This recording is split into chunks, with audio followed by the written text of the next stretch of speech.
Министерство иностранных дел Республики Абхазия продолжает активную работу по укреплению взаимодействия с партнерами и установлению новых контактов на международном уровне.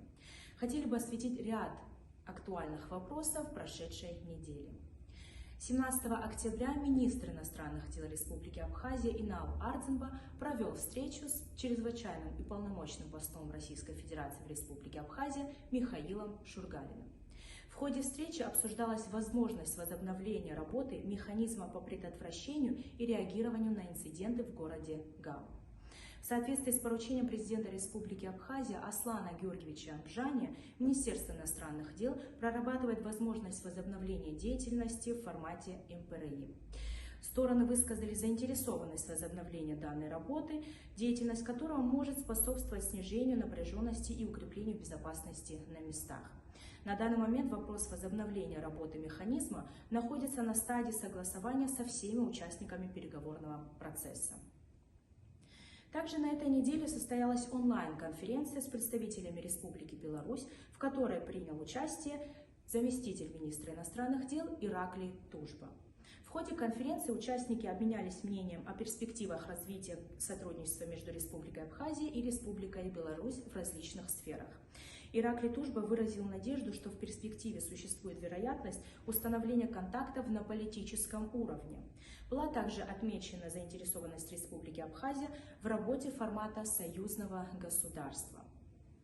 Одним из ключевых событий недели оказалось подписание президентом Российской Федерации указа о внесении изменений в концепцию гуманитарной политики Российской Федерации за рубежом.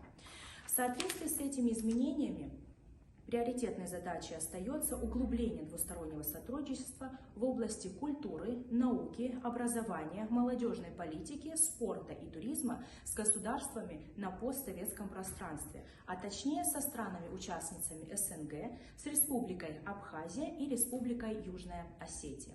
Данный указ дает возможность еще более расширенного взаимодействия с Российской Федерацией во всех вышеупомянутых сферах. Безусловно, одним из наиболее обсуждаемых тем стал вопрос о непризнании Европейским Союзом российских паспортов, выданных на территории Республики Абхазия в качестве официальных документов. Подобного рода инициативы ведут к международной изоляции и ограничению свободы передвижения, что является грубым нарушением принципов, отраженных во Всеобщей декларации прав человека. Министр иностранных дел Инал Ардзинба в своем заявлении резко осудил предварительное решение Европейского Союза по этому вопросу, отметив, что ЕС ведет политику двойных стандартов и пытается загнать в угол абхазский народ и диктовать свою волю. По этому поводу пресс-служба министерства связалась с общественным и политическим деятелем Абхазии Тимуром Надараем.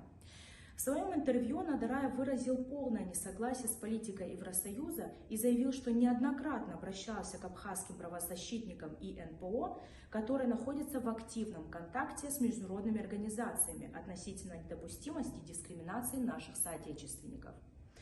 Также он упомянул, что донорами большинства МНПО являются представители ЕС, МИДы различных стран, которые проводят политику вовлечения без признания, что абсолютно неприемлемо для Абхазии. И в завершении своего интервью Надараев выразил свое мнение о необходимости принятия закона об иностранных агентах в Абхазии, который, по его мнению, цитата, позволит эффективно администрировать деятельность международных организаций.